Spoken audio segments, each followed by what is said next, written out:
안녕하십니까. 방금 소개받은 정보통신산업진흥원 AI 산업본부장 김득주입니다. 제가 오늘 발표할 주제는 국내외 인공지능 산업 동향 그리고 정보통신산업진흥원에서 수행하고 있는 지원 사업에 대해서 간략히 말씀을 드리도록 하겠습니다. 먼저 국내외 인공지능 산업 동향입니다. 요 자료는 한국수출인은행 해외경제연구소에서 2021년 발표한 자료인데요. 이걸 보면 이제 해외 AI 시장 그리고 국내 AI 시장 비교하면서 인공지능이 어느 분야에서 가장 많이 쓰일 것인가에 대한 그런 연구 내용을 담은 건데요. 좀 흥미로운 부분이 해외 시장하고 국내 시장하고 좀 다르다는 것입니다. 해외 시장을 보면 그 채법 및 상호작용, 그래서 이제 주로 이제 대화형 인공지능이 많이 쓰일 것이다 이렇게 예측을 하고 있고요. 국내는 그와 반대로 AI 학습용 데이터 시장이 크게 성장할 것이다 이렇게 예측을 하고 있습니다. 그래서 방금 앞서 발표해 주신 그 신동희 CTO님께서 말씀하셨던 그 GPT-3 이론 얘기하고 맥을 좀 같이 한다 이렇게 볼 수 있겠습니다. 포브스에서 2021년 9월 달에 올해 인공지능 7대 트렌드를 발표를 했는데요. 이 중에 보면 이제 초거대 인공지능과 관련된 주제가 2개가 포함이 되어 있습니다. 그래서 방금 연사께서 말씀해 주신 것처럼 GPT-3를 활용한 보다 사람에 가까운 의사소통 능력을 가진 인공지능 언어 모델이 개발될 것이다 라고 예측을 하고 있고요. 또 하나는 이제 크리에이티브 AI라고 해서 이제 GPT-3를 능가하는 GPT-4가 등장하고 그에 따라 가지고 보다 인공지능 사람에 가까운 그런 행동을 하고 창의적인 결과물을 만들어내는 인공지능이 개발될 것이다 이렇게 예측을 했습니다. 그와 더불어 밑에 이제 로우 코드 앤드 노 코드도 이슈가 되고 있는데 이제 향후에는 이제 사람이 개발을 할 때도 코딩을 적게 하고도 원하는 프로그래밍을 할 수 있는 그러한 것들이 이제 이슈가 될 것이다 이렇게 예측을 하고 있습니다. 초거대 인공지능이란 기존과는 다르게 훨씬 더 그 대용량의 연산이 가능한 컴퓨팅 인프라를 기반으로 대규모 데이터를 처리를 해서 딥러닝 효율을 크게 향상시킨 차세대 인공지능을 말합니다. 기존의 인공지능과 크게 다른 부분이 그 파라미터 수가 굉장히 다르다는 것입니다. 그러니까 인간의 그 뇌에 있는 그 시냅스와 동일한 그런 역할을 하고 있는 그 파라미터가 기존에는 기존에 비해서 훨씬 더 큰 양을 큰 양을 사용한다는 것입니다. 인간의 뇌에는 약 한 100조 개에 달하는 시냅스가 존재를 한다고 봅니다. 반면에 이제 그전까지 2019년까지 개발됐던 그 인공지능의 파라미터 수는 약 한 170억 개 정도 작은 수준에 불과했는데요. GPT-3는 이에 한 10배에 가까운 1750억 개의 메가베이스를 가진 그런 초거대 규모의 모델입니다. 그래서 이전과 크게 다른 부분이 성능적인 측면에서는 사람의 음성을 이해를 하고 복잡한 그런 사고와 판단을 수행할 수 있는 지적 능력을 가지고 있습니다. 조금 더 구체적인 사례를 말씀을 드리도록 하면 여기에 이제 여러 가지 기존에 발표되었던 초거대 AI 모델들을 쭉 정리를 해봤고요. 그다음에 발표 개발사, 그다음에 파라미터 개수, 발표 시점 이런 걸 좀 정리를 했는데 맨 위에 있는 게 2019년에 7월에 개발된 거는 페이스북이 개발했는데 이건 이제 파라미터 수가 한 3억 5천만 개 정도 됐고요. 그와 비슷한 시기에 오픈 AI가 GPT-3의 전신이지 GPT-2는 발표했던 거는 파라미터 수 15억 개입니다. 이 이듬해에는 구글이 TS5라는 초거대 AI 모델을 발표했는데 이건 파라미터 수가 110억 개. 그리고 GPT-3 오픈 AI가 발표한 GPT-3가 1750억 개. 그래서 이전에 비해서 10배 이상 큰 파라미터 수를 가지고 있습니다. 그리고 이제 우리나라의 그 네이버가 하이퍼 클로버라는 그 초거대 AI 모델을 발표를 했는데요. 이거는 GPT-3보다 조금 더 많은 파라미터를 가지고 있습니다. 그리고 이제 LG도 엑사원이라는 그 초거대 AI 모델을 지금 개발하고 있는데 이거는 파라미터 수가 훨씬 더 많은 한 6천억 개 정도 그렇게 보유를 하고 있습니다. 그리고 이제 내년쯤에는 GPT-3를 능가하는 약 100조 개 아까 말씀드린 것처럼 인간의 시냅스 수하고 거의 맞먹는 그런 파라미터를 가진 모델이 내년에 발표될 것으로 예상이 되고 있습니다.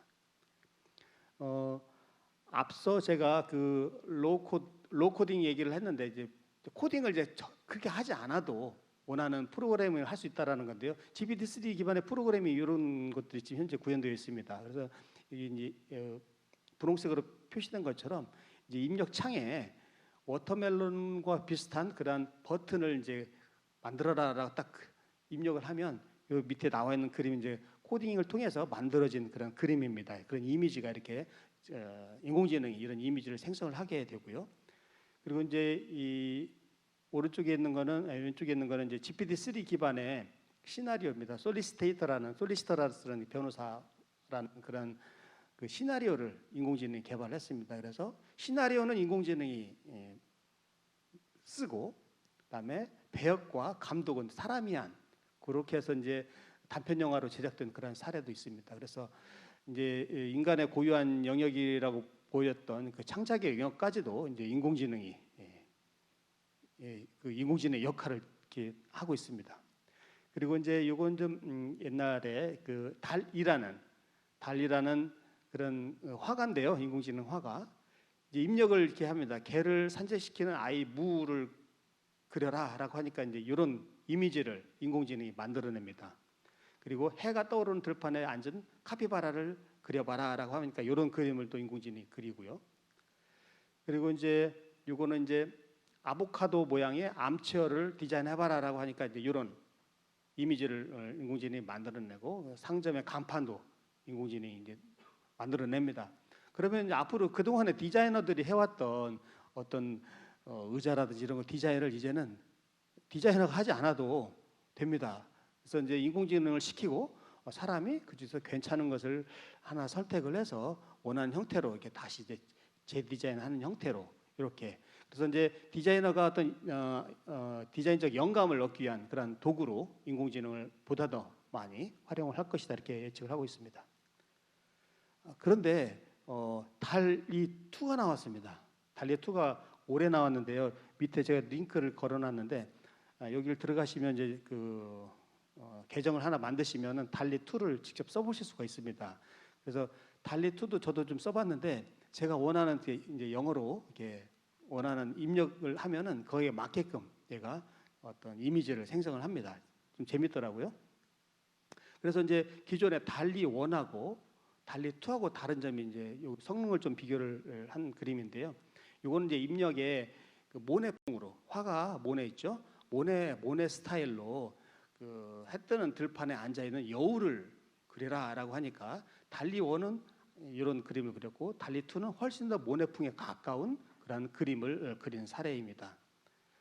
그래서 이제는 인공지능의 학습 속도와 사람이 원하는 것에 대한 그런 피드백 수준이 점점점 올라가고 있다 이렇게 볼 수 있는 그런 사례입니다.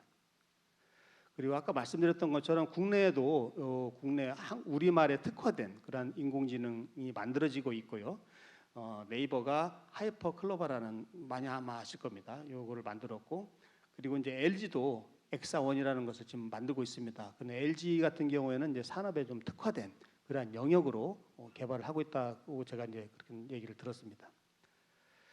요 사진은 제가 지난 9월달에 독일에서 열린 IFA 국제 가전 박람회에 제가 다녀올 일이 있었는데 거기서 제가 이제 제 눈에 들어온 그런 모습이 있어서 제가 사진을 좀 찍어봤습니다. 벽에 이렇게 써 있더라고요. 오픈 더 도어. 이거 알리바바 40인의 도적에 나오는 거 있지 않습니까? 그 도적이 이제 그 열려라 참깨라는 식으로 얘기를 하면 이제 문이 열리는 이게 냉장고입니다. 손에 뭘 들고 있을 때 냉장고 문을 열고 싶을 때 손으로 열지 않고 열려라 참깨 이런 식으로 얘기를 하면 이제 냉장고 문이 열리는 그러한 제품이 선을 보였더라고요. 지멘스가 이 제품을 만들었습니다. 그리고 지멘스가 또 하나 만든 제품이 이제 오븐 렌즈인데요. 이것도 제가 제 눈에 확 들어오더라고요. 이 오븐 렌즈의 제품명이 IQ700입니다. 여기 보이시죠? IQ700. IQ 150이면 사람이 천재급에 속한데 오븐 렌즈 IQ가 700 수준의 오븐 렌즈를 만들겠다라는 그런 것이 담겨 있는데 어떤 거냐면요. 제가 이제 이 사진을 좀 찍어봤는데 Just ask your oven. 그러니까 내가 원하는 걸 오븐한테 얘기를 하면은 얘가 원하는 걸 해줍니다. 여기가 지금 이제 피자가 있는데 예를 들면 이런 거죠. 겉바속촉 이렇게 얘기를 하면 만약 인공지능이 이제 이런 시대가 아마 올 거라고 생각이 됩니다. 그래서 겉은 바삭바삭하게 하고 속은 촉촉하게 그런 피자를 만들어낼 시대가 곧 올 것이다 이렇게 생각합니다. 지금은 그 렌즈 누를 때 뭐 30초, 1분, 뭐 1분 30초 이렇게만 누르잖아요. 아니면 번호대로 해가지고 뭐 해동이면은 뭐 1분 이런 식으로 버튼을 누르지만 이제는 내가 원하는 예를 들면 이제 핸드폰으로 한 이 정도의 그 바삭함으로 이미지를 선택을 하면은 그 이미지에 맞게끔 요리를 하는 그런 시대가 올 것이다라는 것입니다. 이게 이제 지메스가 그런 것을 하기 위해서 이게 이제 그 전자 렌즈 제가 사진을 찍었는데 여기서는 안 보이지만 이쪽 모서리에 카메라가 달려 있습니다. 카메라가 달려 있어 가지고 이 카메라가 예를 들면 제가 핸드폰으로 그 바삭함의 정도, 굽기의 정도를 딱 선택을 하면은 이 카메라가 이 빵의 표면을 인식을 해서 내가 원하는 정도에 맞게끔 바삭하게 이렇게 굽는 그런 전자 오븐 렌즈입니다. 그래서 이게 상당히 좀 흥미롭게 제가 봤던 부분입니다. 그래서 이제는 앞으로는 이제 가전이 나의 말을 이해를 하고 내가 원하는 행동을 취하는 그런 시대가 점점점 다가오고 있다 그렇게 보여집니다. 그리고 이제 요즘에 코로나라서 최근에 뉴스에 접한 내용을 좀 제가 좀 담아봤는데요. 지금은 이제 코로나에 걸리면 진단 킷을 활용을 해서 제가 자가 진단을 하든지 하잖아요. 그런데 네덜란드 한 대학에서 만든 그 기술인데 그 인공지능을 이용을 해서 사람의 목소리를 듣고 사람이 코로나에 감염되었다 안 되었다를 판단하는 그러한 기술도 현재 개발이 되었습니다. 그래서 지금 현재는 약 한 1분 정도 1분 만에 코로나 감염력을 판단을 하고 양성일 경우에는 89%, 음성일 경우는 한 83%의 정확도를 보이고 있다라고 합니다. 또 하나는 이제 그 MIT 대학에서 발표한 건데요. 파킨스 병을 예측하는 감지하는 AI 모델을 지난 9월에 발표를 했습니다. 그래서 사람이 잘 때 하룻밤 자는 동안에 수면 데이터를 분석을 해서 이 수면 데이터를 분석을 해서 약 파킨스 병의 한 90%까지로 진단을 한다는 예측을 한다라는 그러한 기술이 발표가 됐습니다. 상당히 그 인공지능의 발전 속도가 어마어마하게 빠르다라는 걸 알 수 있겠습니다. 그리고 알파 폴드라는 인공지능 모델이 발표가 됐는데 이건 이제 딥마인드가 발표를 했습니다. 이게 이제 작년 7월달에 처음으로 알파 폴드를 오픈 소스로 공개를 했는데 이게 단백질을 예측하는 단백질의 모형을 예측하는 그런 플랫폼입니다. 그래서 그리고 나서 올해 다시 1년이 지난 올해 7월달에 딥마인드가 다시 또 발표를 했는데 이 알파폴드라는 단백질 예측 그 플랫폼을 활용을 해서 지구상에 있는 약 한 2억 개의 단백질의 구조를 업데이트했다라고 이렇게 밝혔습니다. 그래서 이 정도면은 거의 그 지구상에 알려진 거의 모든 단백질의 구조를 예측을 하고 있다라고 이렇게 평가를 받고 있습니다. 그래서 이거를 통해서는 이제 그 동안에 사람이 해결하지 못했던 그런 어떤 질병의 치료, 그다음에 새로운 신약의 개발 등등이 가능할 것으로 이렇게 전망이 되고 있고요. 그 생물학의 그 학문적인 입장에서 생물학의 새로운 전기가 열렸다라고 이렇게 학자들은 평을 하고 있다고 합니다. 그래서 생물학은 알파폴드가 발표되기 이전과 이후로 나뉠 것이다라는 그런 평가도 하고 있다라고 합니다. 그리고 제가 이제 이 메터라는 앞서 제가 지멘스의 제품들을 사례로 들어서 말씀을 드렸는데 메터라는 표준이 올해 10월 5일 날 발표가 됐습니다. 여러분 혹시 들어보셨는지 모르겠지만 저는 이제 요거에 대해서 좀 관심 있게 계속 관심 있게 보았었는데요. 제가 이제 예전에 그런 생각을 했습니다. 앞으로 가전의 대장은 누가 될 것이냐 이런 생각이 어느 때부터 이제 그런 생각을 좀 해봤는데 예전에는 2000년대 초반에는 이제 그 MS가 그 엑스박스를 가지고 집안에 이거를 네트워크 허브로 만들겠다라는 시도도 했었고요. 그 후로 다양한 시도들을 해왔습니다. 여러 가지 그런 제품들을 활용해서 집안의 네트워크 허브를 뭘로 할 것이냐라는 그런 여러 가지 시도들을 해왔는데 여러분은 어떻게 생각하시나요? 향후에 집안의 네트워크 허브 또는 집안의 가전의 대장은 누가 될 것이냐? 혹시 그런 생각을 해보신 적 있으세요? 네.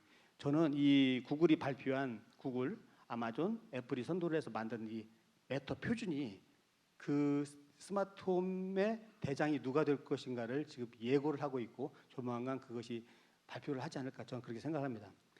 이 로고가 좀 재밌습니다. 저는 메터라는 게 왜 메터로 줬을까? 저는 사실 잘 모르겠습니다. 왜 메터로 줬을까? 메터가 문제잖아요. 왜 메터로 줬을까라는 호기심을 좀 갖고 있고 저는 아직도 그 궁금증이 해결은 안 됐습니다만 그리고 이 로고가 상징하는 걸 보시면 로고가 어떤가요? 로고가 뭐 가운데 이렇게 허브 같은 거를 이렇게 표시를 해놓은 것처럼 보이잖아요. 연결된 거고 가운데 뭔가 있는 겁니다. 이게 이제 메타가 지향하는 그런 어떤 이미지라고 보여집니다. 메타 표준을 주도하는 기업들이 구글, 애플, 아마존인데요. 이 세 개 기업의 공통점은 셋 다 인공지능 기업이라는 것입니다. 인공지능 플랫폼을 가지고 있는 초거대 AI 모델을 가지고 있는 그런 기업들인데요. 그런 거가 상징하는 바가 있다고 생각합니다. 그래서 이제 이 메터가 지원되는 기기는요. 메터의 핵심에는 인공지능이 있습니다. 그리고 예를 들면 아마존 같은 경우는 알렉사라는 걸 가지고 있고 구글은 이제 구글 어시스턴스라는 인공지능 플랫폼이고요. 애플은 iOS, 시리 같은 그런 인공지능 기반으로 메타가 돌아갈 것이다라고 저는 이제 생각을 하고 있습니다. 그래서 홈 IoT의 미래 모습은 어떻게 될 것이냐라는 건데 이런 기사가 있어서 제가 캡처를 해봤습니다. Meta Standard gives home appliance a common language 이렇게 되어 있습니다. 그래서 이제는 랭귀지 보편적인 언어를 홈 네트워크에 부여할 것이다라는 겁니다. 그래서 이제는 기존의 스마트 홈은 연결에 중점을 뒀지만 앞으로 스마트홈은 연결이 아니라 토크라는 것입니다. 이 장표 아까 제가 미래의 가전의 대장이 누가 될 것이냐고 질문을 던졌었는데요. 여기 보시면 이제 메터 이 그림이 상징하는 바가 있는데요. 좀 흥미롭게 봤던 부분이 보면 이제 인공지능 스피커처럼 생긴 것들이 좀 보이죠. 그다음에 이거는 이제 전구 같이 보입니다. 그래서 이제 앞으로는 이제 전구를 켜고 끄는 것도 이제 메터로 제어를 할 수 있다고 온도계. 이거는 뭐 스피커 같이 보이는데 잘 모르겠고요. 이거 보이세요? 이게 뭐처럼 보이시나요? 이게 로봇 청소기죠. 이 그림을 그린 사람이 왜 로봇 청소기를 여기다 넣는지 잘 모르겠습니다만 저는 제가 생각하는 그 스마트홈의 미래 대장은 저는 로봇 청소기가 되지 않을까. 저는 그렇게 예상을 해봅니다. 왜냐하면 그 로봇 청소기는 다른 가전과 다르게 얘가 움직일 수가 있어요. 집안을 돌아다닐 수가 있고 얘는 눈이 달려 있습니다. 그리고 인공지능 스피커는 말을 알아들을 수 있는 귀가 있고 입이 있습니다. 저는 이 두 개가 합쳐질 거라고 보여지거든요. 그래서 사람이 원하는 어떤 명령을 따르고 집안을 모니터링하고 집안이 더러워지면 청소도 하고 애완동물이 배가 고플 때는 밥이 떨어졌으면 이제 밥도 주고 이런 기능을 저는 인공지능 스피커가 탑재된 로봇 청소기가 집안을 돌아다니면서 집안을 컨트롤할 것이라고 생각합니다. 그리고 그 인공지능은 사실 이제 로봇 청소기에 달려 있는 것이 아니고 클라우드 상에 존재하게 되는 거죠.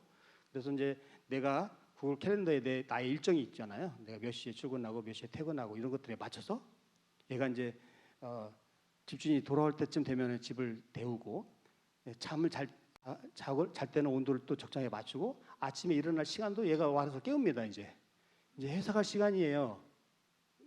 내 캘린더를 다 볼 수 있으니까 그러한 것들을 할 수 있는 가전 제품은 이제 로봇 청소기가 될 것이다. 저는 그렇게 생각을 해봅니다. 그게 맞을지 안 맞을지는 한번 두고 보면 알겠죠.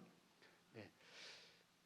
그래서 이제 청소는 이제 부가 기능 이제 사이드 역할을 하는 거고 이제 중요한 거는 이제 인공지능을 탑재된 인공지능 사람에게 편리한 그런 서비스 제공하는 게 더 메인이 되는 그런 가전으로 진화하지 않을까 저는 그렇게 하는 개인적인 의견입니다. 그리고 이제 중요한 게 이제 반도체 관련인데요. 지금 이제 미중 간의 그 반도체와 관련된 패권 전쟁이 지금 심화되고 있습니다. 그래서 앞으로는 이게 반도체, 인공지능 반도체가 훨씬 더 계속 중요해질 것이고 국가의 안보라든지 여러 가지 측면에서 결과적으로 인공지능 반도체를 누가 앞서가느냐에 따라서 모든 것이 다 결정되지 않을까라는 생각이 듭니다. 그리고 이제 두 번째 파트로 저희 정보통신산업진흥원에서 AI 기업들을 지원하는 그런 프로그램에 대해서 설명을 드리도록 하겠습니다. 저희가 이제 부처 협업 사업을 하고 있는데요. 과기정통부가 다른 부하고 협업을 해서 다른 부가 가지고 있는 여러 가지 그 대량의 데이터, 공개할 수 없는 그런 데이터들을 활용을 해서 어떤 인공지능 모델을 개발하고 알고리즘을 개발하는 그런 사업을 진행을 하고 있습니다. 현재는 뭐 환경과 관련된 거, 그다음에 그 산업과 관련된 거, 그다음에 국민 안전과 관련된 분야, 그리고 국민 건강과 관련된 분야 여러 가지 그런 것들을 프로젝트를 진행을 하고 있습니다. 뭐 한 가지만 예를 들면 이제 여기 나와 있는 것처럼 해양경비 과제가 있는데 지금 이제 군 병력이 계속적으로 감소되고 있거든요. 그래서 예전에 비해서 해양을 훨씬 더 많은 영역을 커버를 해야 되는 그런 문제들이 대두되고 있습니다. 그런 문제를 해소하기 위해서 인공지능 카메라로 그러니까 CCTV를 들어온 것을 인공지능으로 분석을 해서 이상 여부를 판단하는 그런 프로젝트 등 다양한 프로젝트가 이제 다양한 분야에서 이렇게 진행되고 있고요. 그다음에 이제 AI 기업들한테 상당히 인기가 좋은 사업인데 AI 바우처 지원 사업이 있습니다. 이거는 이제 수요 기업 입장에서는 인공지능을 도입을 하기 위해서는 상당히 비용을 지불해야 되는데 인공지능의 그런 성능이 입증되지 않았습니다. 그래서 도입을 주저하는데 그런 것들을 이렇게 해소하기 위해서 정부가 바우처를 한 3억 정도의 바우처를 과제당 지원하고 있습니다. 올해 같은 경우에는 약 한 350여 개 기업들의 이런 서비스를 제공했고요. 뭐 이 과제당 한 3억 규모라서 근 1,000억 가까운 돈이 이제 이 바우처 사업을 통해서 이제 집행이 됐고, 그래서 이제 이 사업은 이제 그 수요 기업 입장에서는 굉장히 뭐라 그럴까 큰 부담 없이 인공지능 솔루션을 써볼 수 있는 그런 계기를 마련할 수가 있고, 공급 기업 입장에서는 레퍼런스를 확보를 하게 되고 그런 레퍼런스를 확보를 함을 통해서 보다 더 알고리즘의 수준을 향상시킬 수 있는 그런 계기로 그렇게 활용을 하고 있습니다. 그리고 이제 고성능 컴퓨팅 지원인데요. 이제 인공지능을 하려다 보면 지금 이제 GPU 기반으로 대부분 이렇게 인공지능 학습을 하고 있는데 이 GPU를 쓰는 것 자체가 좀 경제적으로 좀 부담이 됩니다. 그래서 이런 허들을 제거하기 위해서 정부가 이제 고성능 컴퓨팅 지원을 하고 있습니다. 소프트웨어, 하드웨어, GPU, CPU, 메모리 뭐 이런 등등을 다 제공을 하고 있는데요. 올해 같은 경우에는 현재까지 한 854개 기업이 이 고성능 컴퓨팅 자원을 쓰고 있습니다. 그 GPU 용량으로 보면 올해 같은 경우에는 20테라플롭스, 그다음에 40, 80, 160, 320 테라플롭스까지 고성능 컴퓨팅에 사용할 수 있는 제품군을 좀 다양하게 이렇게 편성을 해가지고 기업들이 이제 40테라플롭스까지는 무료로 아무 돈을 내지 않고 그냥 무상으로 쓸 수가 있고요. 80, 160, 320 테라플롭스부터는 일정 정도의 비용을 좀 지불하고 쓸 수가 있습니다. 그리고 이제 앞서 말씀드렸던 것처럼 반도체가 굉장히 중요합니다. 그래서 이제 현재 정부도 반도체 산업을 육성하기 위해서 노력을 하고 있는데요. 작년 같은 경우에는 여기 나와 있는 것처럼 작년부터 시작을 했는데 인공지능 반도체 혁신 기업 집중 육성이라는 사업과 인공지능 반도체 실증 지원이라는 사업이 있는데 각각 예산을 편성해서 지원을 하고 있습니다. 그래서 이쪽에 나와 있는 것처럼 반도체 실증 지원 같은 경우에는 국산 AI 반도체를 써서 실제로 인공지능 알고리즘을 개발하고 상용할 수 있는 그 수준까지 할 수 있도록 저희가 지원을 하고 있습니다. 그리고 이제 내년부터는 이제 새롭게 NPU 팜 프로젝트를 추진하는데요. 이거는 국산 AI 반도체를 활용을 해서 일종의 소규모 데이터 센터를 만들고 그 데이터 센터 위에 인공지능 솔루션이 돌아가는 그런 것을 상용화하자는 솔루션 상용화까지 바라보면서 추진하는 그런 사업이 되겠습니다. 그리고 아실지는 모르겠지만 그 국산 AI 반도체가 지금 상용화가 되고 있습니다. 여기 적혀 있는 것처럼 사피온이라는 곳하고 리벨리온, 그다음에 퓨리오사 이런 곳에서 국산 AI 반도체를 지금 제품화를 했고요. 일부는 이제 내년에는 또 이제 버전 2 제품도 나올 예정입니다. 사피온 같은 경우에는 그 하이닉스 SK로부터 한 800억 정도 투자를 받았고요. 리벨리온도 KT에서 한 300억 정도 투자를 받아서 내년에는 이제 사피온하고 리벨리온 같은 경우에는 서버용 AI 반도체도 출시할 예정에 있습니다. 그리고 이러한 반도체를 기반으로 클라우드 기업하고 연결해서 이제는 이제 데이터 센터를 지향하는 그러한 국산 반도체 기반의 한국형 데이터 센터가 만들어질 날이 그렇게 멀지 않았다, 그렇게 저는 그렇게 생각하고 있습니다. 그리고 이제 클라우드 바우처라는 사업을 저희가 하고 있는데요. 이거는 그 중소기업, 소상공인들이 클라우드 사스를 무료로 쓸 수 있도록 하는 그런 사업인데요.